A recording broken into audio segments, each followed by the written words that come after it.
They say an old habit is hard to break, but it doesn't have to be that way. No matter how many times you've failed in the past, you really can do this.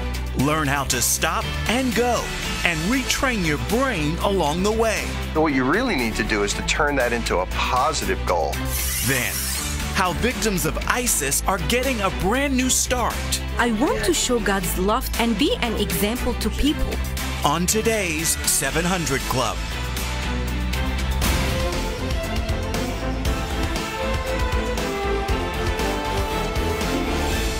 Welcome, folks, to this edition of the 700 Club. Well, the president was in front of the crowd and the cameras in Phoenix last night. But behind the scenes in Washington, members of the White House team and top Republicans in Congress are working on the president's top priority: to strengthen the economy by cutting taxes. Remarkable. Well, during Trump's speech in Phoenix, the president also spoke about his campaign promises on issues such as immigration and bringing unity to America. George Thomas has the story. President Trump opened his campaign-style rally in Phoenix with a call for unity following the deadly protest in Charlottesville, Virginia. What happened in Charlottesville strikes at the core of America.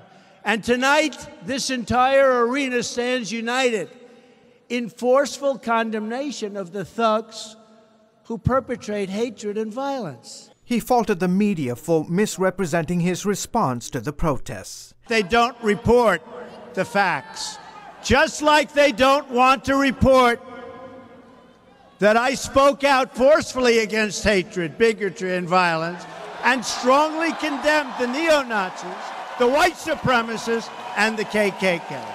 The president also touched on a few of his most popular campaign promises, among them some that are very important to people in this part of the country: the promise to build a wall and enforce stricter immigration laws. Now, the obstructionist Democrats would like us not to do it, but believe me, if we have to close down our government, we're building that wall. Back in Washington, as Congress prepares to resume work in less than 2 weeks, the president is hoping his party can come together and deliver on his key priority, a tax reform bill.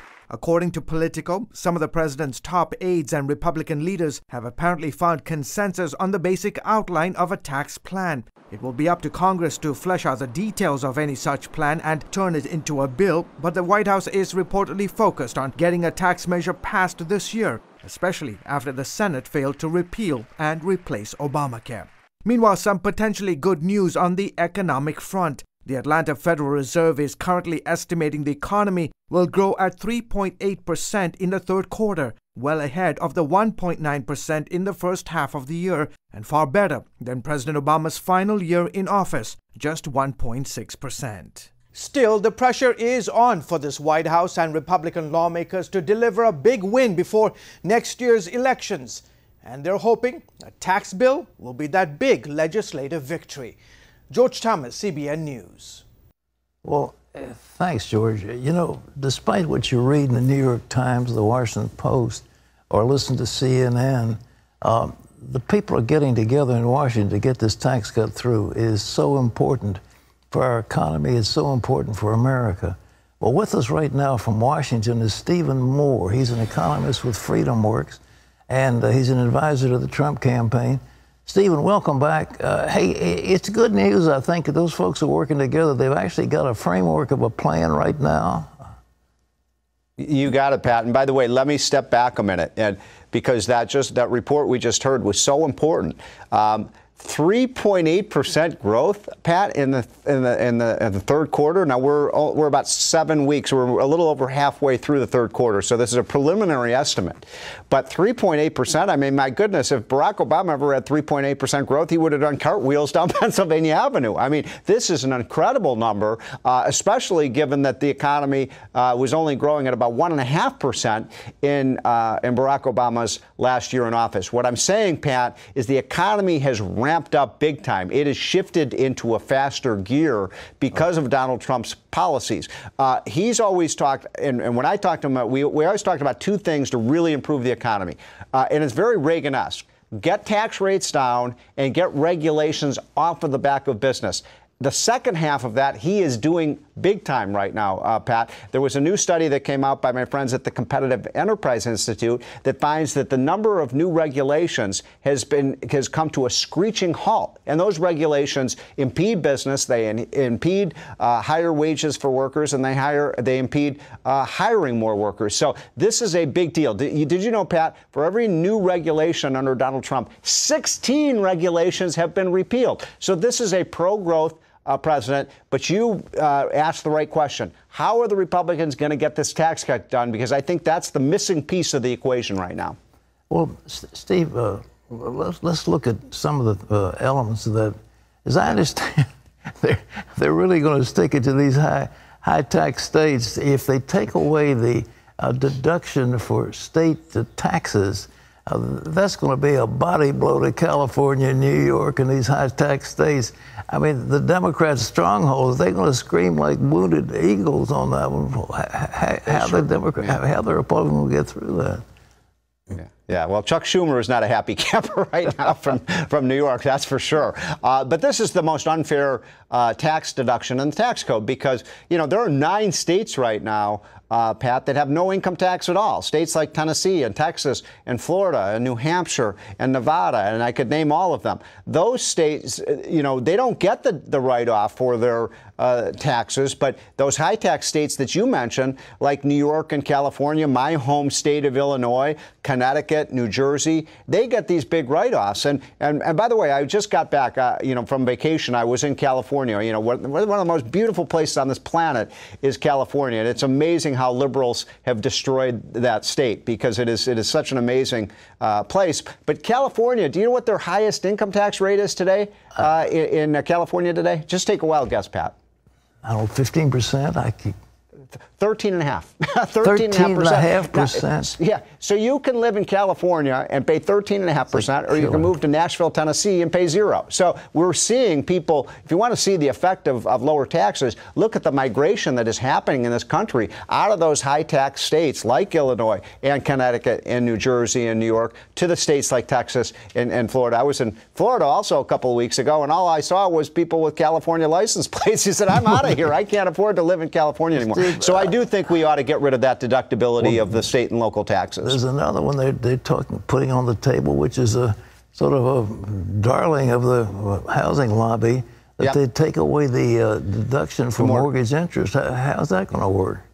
Well, let me explain that, because the way that we devised this plan, and I think what they will come up with will be very similar to what we came up with during the campaign, is that if you have less than, say, $1 million of income, you'll still get your housing deduction. But you know, why should you be able to deduct the value of your home if you buy an $8 million castle or something like that? I mean, the idea is to encourage home ownership. We shouldn't be subsidizing these massive, houses for very wealthy people. And so get rid of that. So the idea here, just so your viewers understand, Pat, is a very simple concept that Reagan did very effectively in the 80s. Get rid of all these loopholes. Get rid of as many of the write-offs as you possibly can, but then cut the tax rates for everybody. So everybody is paying less. By the way, by getting rid of those loopholes, you make the tax system much fairer, because everybody's going to pay their fair share if they don't have these special interest carve-outs and deductions and loopholes. I mean, you can get in the tax code right now, you would be so surprised at the absurdity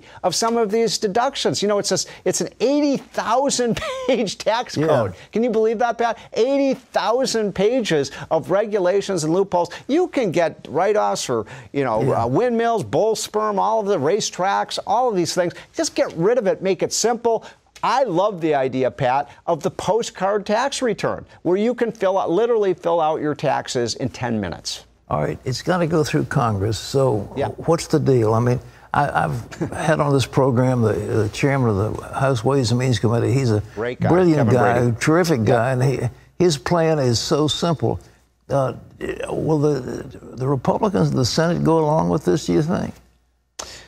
They better. You know, we saw what happened. I've kind of hesitated to make any more predictions, Pat, because I think on this show a few months ago, I almost guaranteed you the Republicans were going to get Obamacare repealed, and they didn't get that done. So I'm almost embarrassed by that prediction. look, Republicans, if they get through this year with a Republican House, a Republican Senate, a Republican president, I heard you last night talking about 2/3 of the governors are now Republicans, 2/3 of the state legislatures. You know, if the Republicans can't get this done, shame on them, right? Shame on them. So but you run into the same problem we ran into on health care, Pat. There's only 52 Republicans in the Senate, only 52, and the Democrats are in a resistance mode. They are against anything that Trump is for. I've never seen anything quite like it. The fierce partisanship of Democrats, even things that are good for the country, Pat, Democrats will not vote for if Trump is for it. So that means, you know, you got to get 50 out of 52, and that's a heavy lift, I've got to say. And Donald Trump called out, you know, John McCain in his speech last night in Arizona and said, get your Arizona senator to vote for this program so we can get it through. What's the effect this is going to do? Let's assume we lower the rate for everybody. Yep. If the GDP is already 3.8%, yeah. I mean, what's the number can this go to? Are we talking about 6 or 7% growth? Well, you know, it's funny you should ask that. I was looking back at some of the growth rates we had under Ronald Reagan when he did his famous tax cut. And by the way, I just got to tell your viewers, I had such a thrill last week. I spoke at the Reagan Ranch out in Santa Barbara last week. I don't know if you've been out there, Pat, but it's an amazing place to be. And that's where Ronald Reagan signed his historic 1981 tax cut in August of 1981. Well, in any case, what we saw in the aftermath of that tax cut, we actually had quarters of growth. You can look it up, folks, if you don't believe me, of 7 and 8%. Now, could we do it again today? That might be a little shooting from the moon, but I do think we can get 3 to 4 to 5% growth, and that's going to feel a lot better for Americans, compared to the 1.5 to 2% growth we had under Barack Obama. So you do the regulatory relief, you do the tax cut, and you do the pro-America energy policies that we've talked a lot about on this show. Yeah, I do think I'm one of those people who think we can get 3 to 4% growth for a sustained period of time. And if you do that, the debt is going to come down, the deficit is going to come down, we're going to have more jobs, higher wages. It's better for everyone. And I am so disgusted. I have to say, Pat, I'm truly disgusted with the national media today that isn't covering this story about the potential, number one, what's happening with the economy and how it's gotten better. And second of all, you know, how this tax cut could really improve the lives of Americans. We have an incredibly uncompetitive tax system right now. We have the highest tax rates in the world on our businesses. We see, week after week, American businesses moving to Ireland or Canada or China or Mexico. Let's bring them back, Pat. Let's bring those companies back to America so they're creating jobs in Michigan, Ohio, and Pennsylvania, not in Beijing and Mexico City. The Democrats are going to demagogue this. It's unbelievable how they're doing it, but they'll say, these are, quote, tax cuts for the rich. That's for the rich. Absolute lie. It's no such thing. It's the tax cut for everybody. And everybody's going to benefit. The whole economy is going to benefit. Do you think that, I mean, it's a question of intestinal fortitude. Do the Republicans have it? I mean, what is it? I mean, Mitch McConnell is a pretty sharp guy. Can't he drive that thing through? He's got to. I mean, really, there's no room for failure here. I would just urge everyone watching this show, put some pressure on your United States Senator and your congressman. Get this thing done. It's going to be good for America. It worked for Reagan. By the way, it didn't just work for Reagan. It worked for a Democrat, John F. Kennedy, who also promoted a tax cut and created a great prosperity in this country. This is for the people who are hurting the most in this country today, people at the bottom of the ladder who don't have the economic opportunities, don't have the availability of the good paying jobs. We will get those jobs back in America. I was on the campaign trail, this last year, and I went to areas in the Midwest, the kind of Rust Belt states, and in places like West Virginia, and I saw places that just have had no recovery. Pat, it was really a depressing thing to say. The liberals act as if everything, was so wonderful under Obama. No, there were whole areas of the country that did not feel any kind of recovery. That's right. Trump is so dedicated to bringing jobs back to those areas, to those kind of middle class, blue-collar workers where factories were lost, where steel plants were closed, where coal mines were closed. We've got to get those people back in the jobs where they belong. The best way to increase the revenues, Pat, is get people a job so they're actually paying taxes. If he gets this tax cut through, and the economy goes, he's got a lock on a second term, and when he does I agree with that. He's got a lock on about 5 new Supreme Court appointees. He will change the court. He will change the direction of this country. And that's why the liberals hate what's being done. They see down the road that if they let him have any success here, that he will come back and the Republicans will have a lock on it. But the Republicans should have sense enough to realize that they can win this thing big time if they just go for it. Steve, I'm with you. Thank you, buddy, for being here. God bless you. Thanks, Pat. Have a great week. All right. Fascinating. Did it really happen under John F. Kennedy? Yeah. He did the same thing. He put through a big tax cut, absolutely. Yeah. I mean, you've got to do it. You've got to do it. All right, what's happening next? All right, well, up next, we've got your email. One viewer asked, can a person claim healing for someone else? Your questions, honest answers are coming up.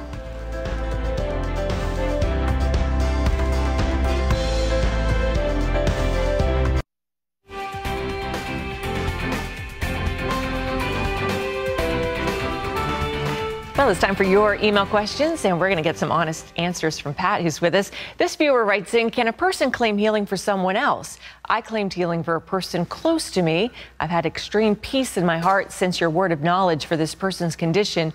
Please respond. Well, of course you can pray for somebody else and claim healing for somebody else. Absolutely.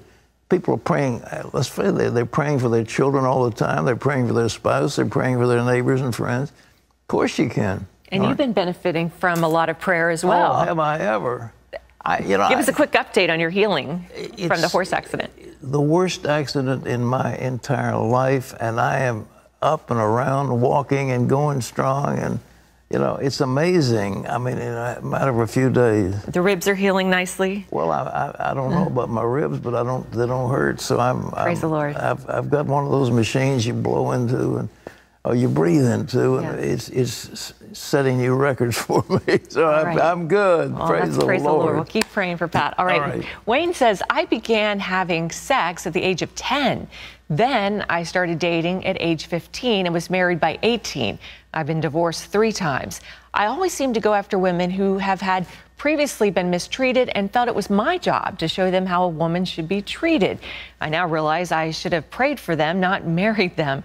My current wife and I have a wonderful, godly marriage. My question is, does God forgive me for all the mess-ups and marriages in my past? I've asked him to forgive me. You've got one of the most fouled up lives I've at 10 years old, you're having sex?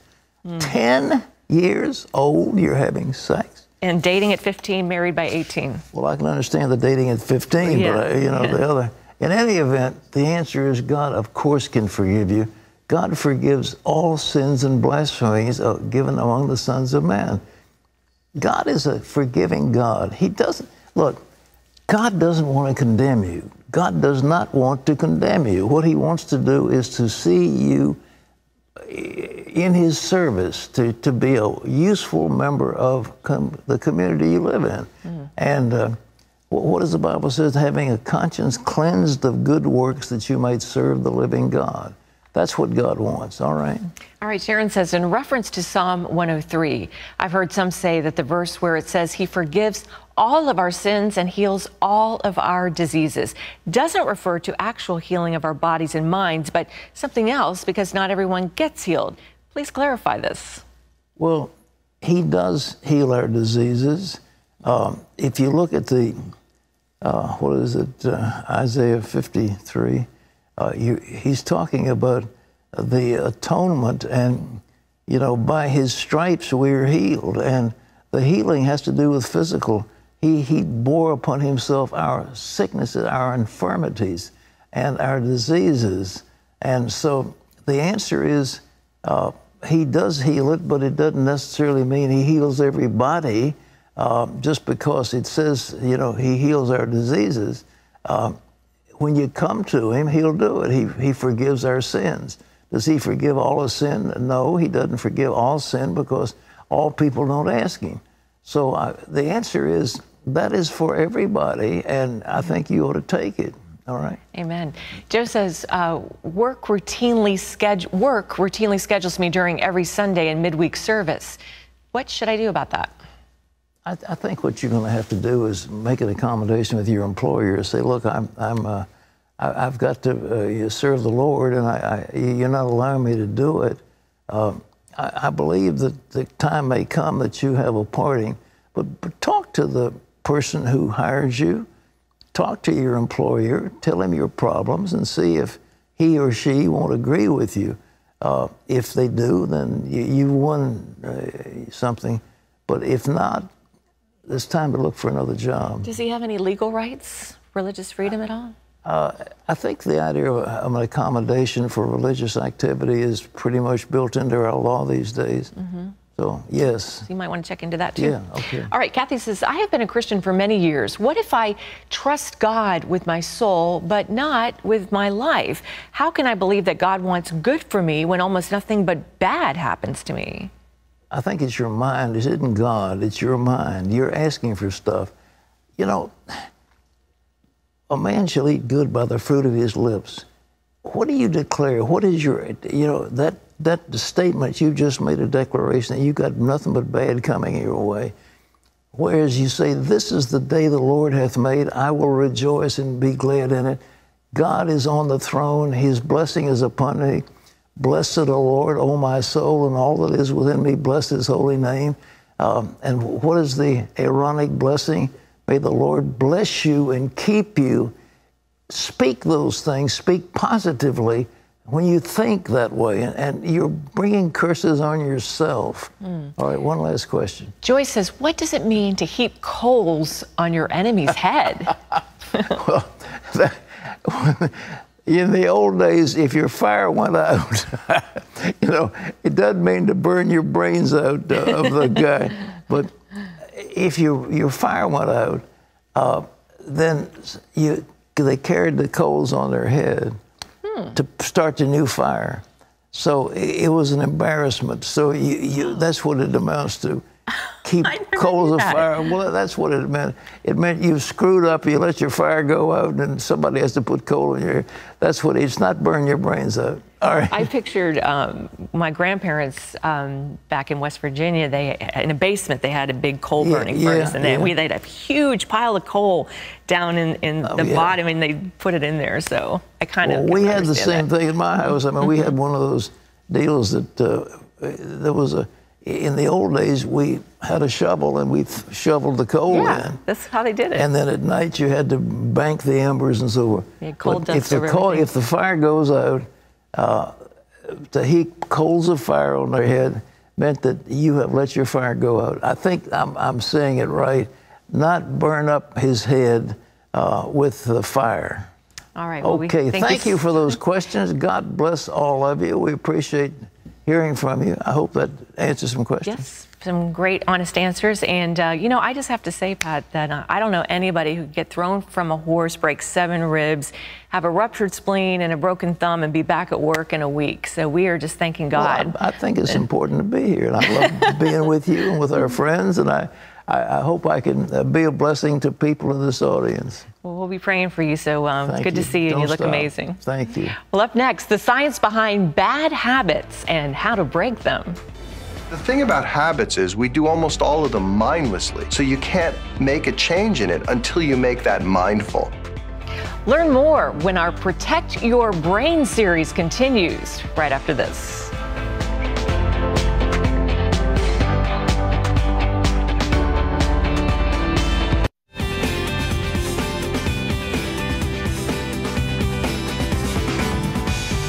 Well, our brains want to be efficient. Because of that, we are able to do so many things without even thinking. And that's a good thing, but it can also be a bad thing. It's good if out of that habit you look both ways before crossing a street. It's bad if out of that habit you devour a bowl of ice cream when you're stressed. So how do we keep the good habits and ditch the bad ones? Gordon Robertson explains in part 3 of our series, Protect Your Brain.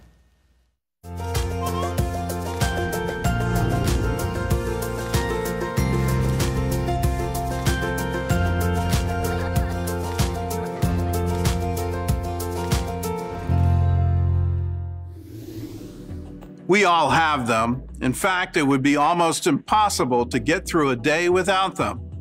Some of them keep us safe and make things easy. Others are so dangerous they could cost us our lives. What are these powerful agents that seem to rule over us? They're habits, and the good news is you can change them. One of the things you need to know is that no matter how many times you've failed in the past, you really can do this, because chances are you've done it in a way where you fought against what your brain is trying to do rather than working with it. Studying the brain's inner working and its amazing abilities is what Art Markman, a cognitive scientist and professor at the University of Texas, does every day. In his book, Smart Change, he shares tools to leverage the way our brains work to develop healthy habits. One thing that people don't understand about habits is that habits really are memories. You know, if I said to everybody, hey, remember a birthday party you attended, you remember a birthday party you attended. It doesn't take a lot of work. That's just what memory does. And the same thing happens. Now I'm in my kitchen and my brain says, oh, it must be time for you to eat these cookies, because that's what you do at this time of day. This automatic response is part of what Dr. Markman calls the GO system. This system is a set of mechanisms inside the brain that work to learn and create habits.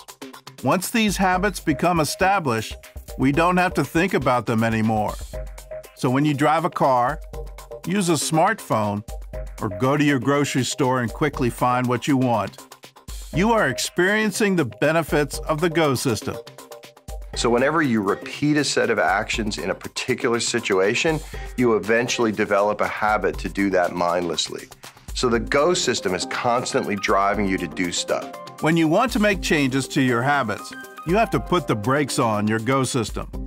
That means having to slow down and think about what you are doing. You used to eat a bowl of ice cream every evening while you're watching TV, and now you don't want to do it anymore? Well, that GO system says you're sitting in front of the TV, it's time to eat the ice cream. What's going to keep you from doing that? And that's a second set of brain systems that I call the STOP system. Now, the problem with the STOP system is it gets impaired really easily. So by stress, you get really stressed out, and now at the end of the day, you just give in to that ice cream. Habits are hard to get rid of. Remember, they didn't just form overnight. The good news is you can create new behaviors within your habits. So every time you do the behavior that you don't want to do anymore, just take a moment and think about, what was I doing? Where was I doing it? How did I feel? What was triggering that behavior? Because the thing about habits is we do almost all of them mindlessly. So you can't make a change in it until you make that mindful. Start to notice what triggers an unhealthy habit. Let's say a stressful situation at work happens. That's your cue, reaching for a candy bar or a bag of chips. Now that you've identified your cue, substitute a healthier behavior. Take a 5-minute walk instead of the candy and see how your new behavior makes you feel. Continue to substitute your new behavior every time the cue appears. And now you have a new healthy habit. One of the most popular New Year's resolutions is, I want to lose weight this year. Losing weight is sort of a negative thing. You're not actually doing something. So what you really need to do is to turn that into a positive goal. I want to eat differently. I want to exercise more. The idea is I'm creating actions that I can perform that can eventually become my new habits. And that's the way I optimize my goal. Now use what you have learned about yourself to create a plan. Write out your goals. What do you want to accomplish? Why is it important to you? List the action steps you will need to take and any obstacles that might stand in your way. Now it's time to put your plan into action. Start with being specific on your calendar. I'm going to exercise Monday, Wednesday, and Friday at 4:30 in the afternoon. So now you're forced to really think about all the trade-offs you need to make if you're going to seriously make a change in your behavior. But the second thing is that by putting it on your calendar like that, now when Monday at 4:30 comes, you get yourself ready to go exercise, and eventually you've created something that can become a habit. Every time you get out there and take action, you are reprogramming your GO system with the habits you want. But watch out, because there are things that can sidetrack your progress. Reach out to others for help. They can increase your chance for success.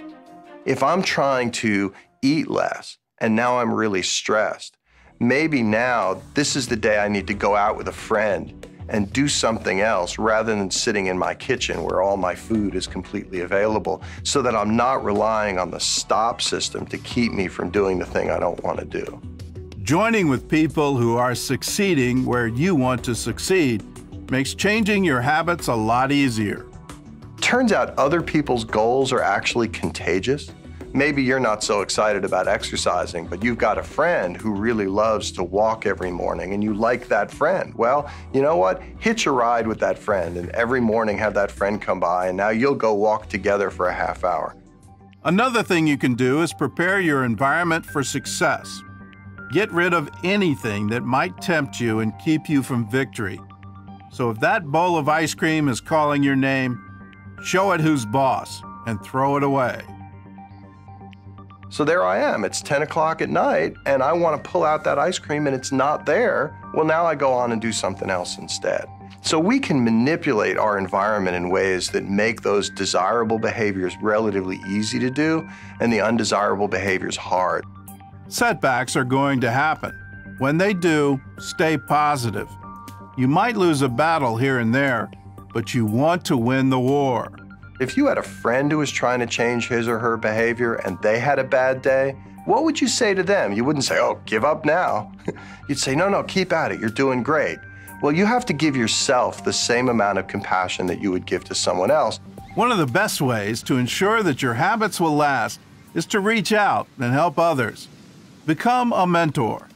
And part of what that does, of course, is to give you the joy of working with another person and seeing their change. But part of it also reminds you of how far you've come and how much work you put in to get to the point where you are right now, so that you're not tempted to run back off to that single serving carton of ice cream, or maybe to stay in when you could be exercising. Real change is possible. Start by taking an honest look at your life and ask God to point out the habits He wants to help you change today. Write it down and create a plan.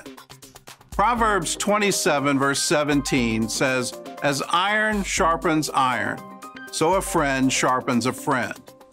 So go out and join others who are living the life that you want to live. And remember that you can be a help to someone else in their journey too.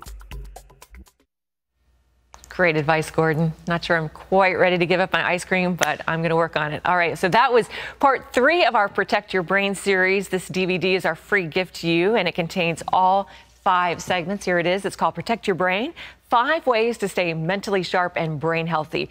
The experts on this DVD will tell you how you can reduce your risk of developing Alzheimer's, reduce your chance of stroke, discover the secret to a younger brain, and change dangerous habits that threaten your health. It's all yours, absolutely free. This is free. 5 segments, absolutely free. To order your copy, just call 1-800-700-7000, or you can go to cbn.com to request your free DVD. Hope you get a copy of that.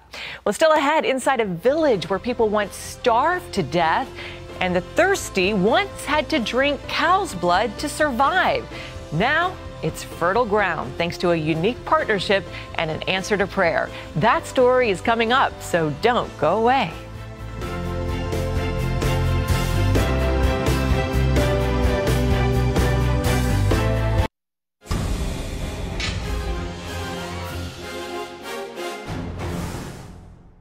Welcome back to Washington for this CBN News Break. Well, today there's an awful lot to talk about fake news, and that's prompted Laura Trump, the president's daughter-in-law, to offer a different view with her own online show. It's called Real News. CBN's Jenna Browder sat down with her to talk about it. They discussed mainstream media bias, racism and bigotry in America, and a number of other issues, including faith. There's one story that the mainstream media is missing when it comes to President Trump. What do you think that is? His faith, I know, has always been important to him, and I think that people really see him in a very different way. They see him as this very tough, brash, harsh guy. And listen, he's a very strong man. I couldn't think of a better man to be in office to deal with North Korea, to deal with ISIS, to deal with the things that you need a tough person in there for. But I think that a lot of times his softer side gets lost. You can see more of that in-depth interview on Faith Nation, CBN News' online political talk show. It airs every Wednesday at 12:30 Eastern Time on CBN News' Facebook page. Well, North Korea appears to be making progress on its missile program, according to photos released by the regime's state media. They show North Korean dictator Kim Jong-un visiting a plant that makes engines for ballistic missiles. On the wall behind him are designs for 2 rockets. Analysts say one they've never seen before could possibly fly farther and be launched from a protective canister, making it harder to locate and destroy before launch. It could also be used for submarine launches. The other missile has been tested and is seen as a potential threat to the United States mainland. Well, you can always get the latest from CBN News by going to our website at cbnnews.com. Wendy will be back with more of the 700 Club right after this.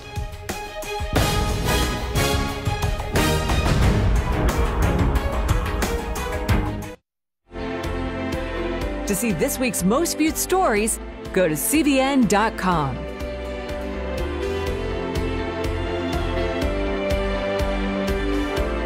And welcome back. You're watching the 700 Club. Well, there's a village in sub-Saharan Africa whose name literally means heat waves. As you can imagine, fresh water is hard to come by. But that changed after a team from CBN and Innovation Africa arrived on the scene. Thanks to solar technology, the same sun that scorched their village is now delivering clean water and saving lives along the way. As the sun rises over Karamoja, Uganda, the sound of singing fills the air. Young and old dance as one, while prayers of relief and gratitude are lifted to heaven. Among those celebrating is Teko, a well-respected elder in her village. Like many, she prayed for this day for a very long time. This is the first time I ever had clean water. For years, I've been in pain from drinking dirty water. Now, at last, my pain is gone. We flew to this remote corner of Africa, crossing a wide expanse of barren landscape, and met up with Sivan Yari from Innovation Africa, an Israeli ministry supported by CBN. I've been in Africa for many years, almost 2 decades. There is no doubt that here in Karamoja, the need is much greater than any other place I've been. There is a famine in the land. Water is life. Without it, we cannot do anything.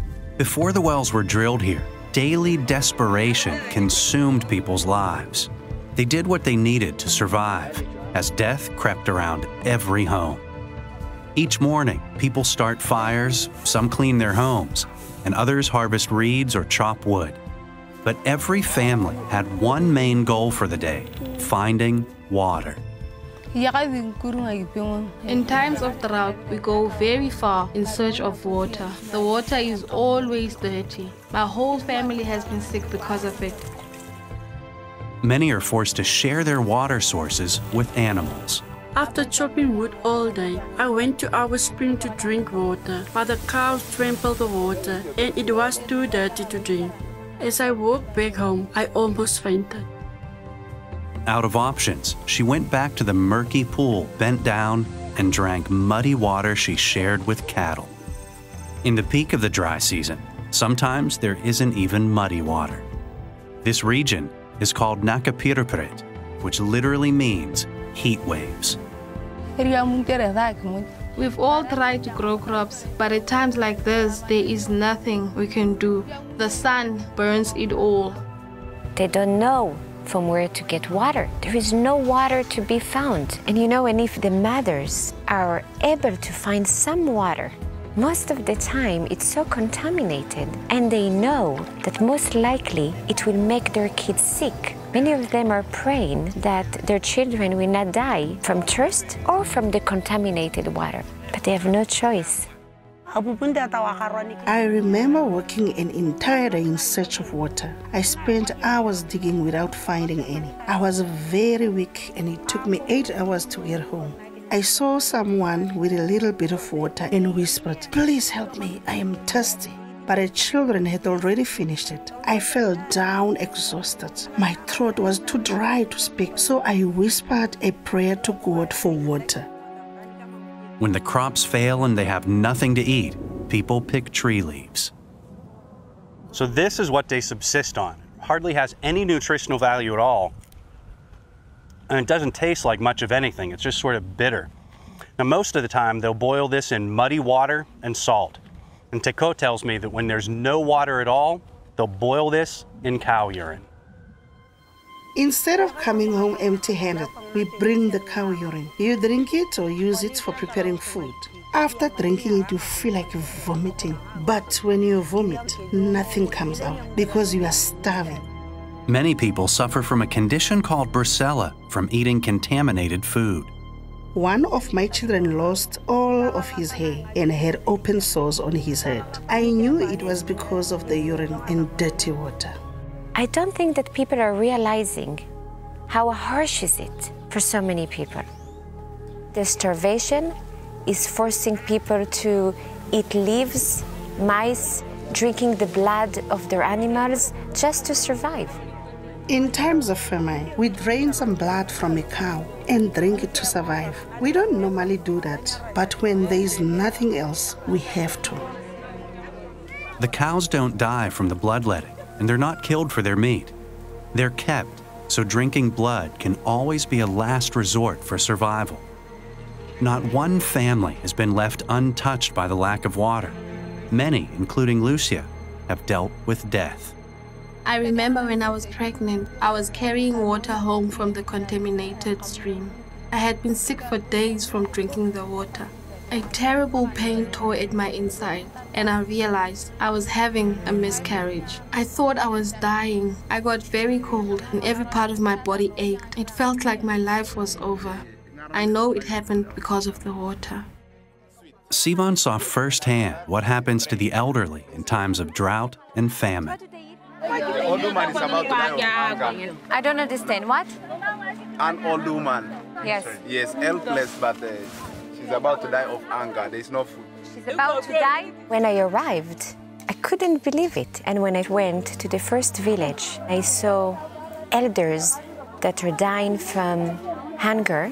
I felt hopeless at that point. I've never seen anything like it. Only in the past few days, we have heard of 37 people who have died of thirst. There was an old lady that died in her house. She was as thin as a reed. She was dead for 3 days before anyone found her. She was so dried up, we didn't even smell her body. During these times, only the strong can bear it. Elders and young children suffer the most. It pains me to see my grandchildren thirsty and going hungry. Sometimes they are too weak to get up. I give my food to the children, then I kneel down, make the sign of the cross, and God comes and takes my hunger away. As a mother of 3 children, it is heartbreaking when I see the children suffering, but even worse is when I look at the mothers and how they are hopeless because they don't know how to save their children. I went on my knees and said, God, you are the one who gave me these children. Why have you given them to me only to take them away? There is no one who can help us apart from you. Then one morning, Teco and the others heard a sound almost like thunder outside their village. 2 large trucks arrived. As they started drilling, the news spread quickly. Their lack of water would soon be a thing of the past. CBN teamed up with Innovation Africa and drilled not 1, but 4 wells in this region. When water erupted for the first time, animals from far away sensed it and walked miles to drink. Children played and people gathered from a dozen villages. More than 10,000 people now have fresh, clean water. It seems like they've been waiting for us, and they keep saying that they knew we will be coming because they were praying God and they knew we will be coming and they will be saved. This is the first time in 30 years that I don't have to search for water. I cannot believe it. Just as God rescued Daniel from the lion's den, He has rescued us today. With the drilling complete, we built towers and hoisted tanks to store the water. Through the use of Israeli technology, solar panels provide the energy needed to power deep well pumps. The same sun that is making them thirsty, the same sun that is drying their land, is today the same sun that is providing them with water. It's the energy from the sun that is now saving people's lives. As the solar panels are being installed back here, all of the women of the village have turned out to sing songs thanking the people of Israel and praising God for bringing water to a place where it was desperately needed. In fact, this barren corner of Africa almost became the New Jerusalem. In 1903, the land of Karamoja was offered to the homeless Jews from Europe. This could have been the homeland of the Jews. Today, more than 100 years later, CBN and Innovation Africa have come to share the same Israeli technology that's transforming the dry deserts of Israel into fertile farmland. I believe that Israel is nothing short of a miracle when you think about all the innovations that are coming out of this small country. As Israelis, we feel a sense of pride to come to Karamoja now that we are strong, to be able to share the blessings out of Israel. It's emotional for us, and I'm happy that we had this opportunity, especially with CBN, to come together as Christians and Jews and to be able to help. Without us coming together here, thousands of people would have died. Absolutely, no doubt about it.